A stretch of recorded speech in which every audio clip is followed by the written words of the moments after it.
Dumating ang order ko from Shopee, ang Simplas Dust-Mite Vacuum Cleaner. And samahan niyo ako mga mi mag-unbox at i-review natin to kung maganda talaga. Kasi napakadaming sold nito sa Shopee, nasa 10,000 something. So, ayun, mag-unbox tayo. Siyempre, unang bukas yung manual agad. Napaka-legit naman, may user manual, tapos meron silang promotion pa dito ng iba't ibang appliances or electronics appliances nila. Napakadami ni Simplas na appliances na mabibili sa kanila. At nakakatuwa dito kay Simplas, no? Ang mura lang niya, ang affordable niya, pero quality. Guys, this is my second item sa kanila So ito, bumili ulit ako ng Simplas. Yung una kong binili is yung humidifier. Legit yun mga mi, maganda. Ito naman, Dust-Mite Vacuum. Kasi sobrang yung kailangan natin to mga mi, lalo na kung may mga toddler kayo. Tapos may 4 baby pa kayo, di ba? Yung mga balahibo niyan sa sofa, tapos sa kama. Recently kasi nangangati na ako sa higaan namin. Hindi mo naman pwedeng laban yung buong kama. Kaya sabi ko bibili ako ng Dust-Mite Vacuum para malas naman yung dumi ng aming kama.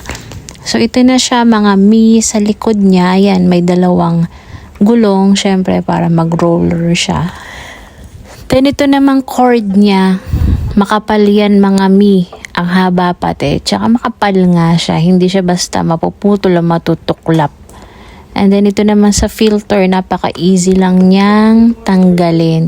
Meron namang dyan drawing ng lock and unlock kung pa-left ba o pa-right yung pihit mo. And then ayan, may dalawang filter inside.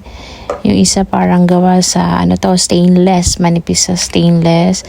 And then bago pa yung cloth na filter. Ayan, madali ring ikabit. Easy. Yung mga gantong filter, nakakabili naman niya ng replacement kung gusto nyo. Ayan, at itatry ko na to kung malakas talaga yung sanction niya o yung higop niya. Kasi napakagaan lang niya mga mi, ang aesthetic ng itsura. Ayan, subukan na natin.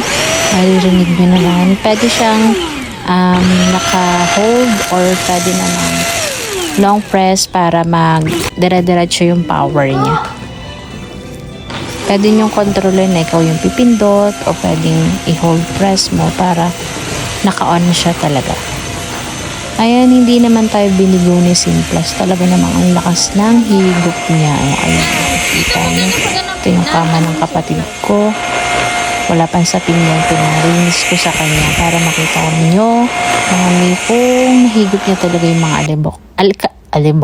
alikabok. Ayan, nakita nyo naman ang dami agad ayun, yung umiikot na yon. Yan yung mga nakuha namin dun sa kama.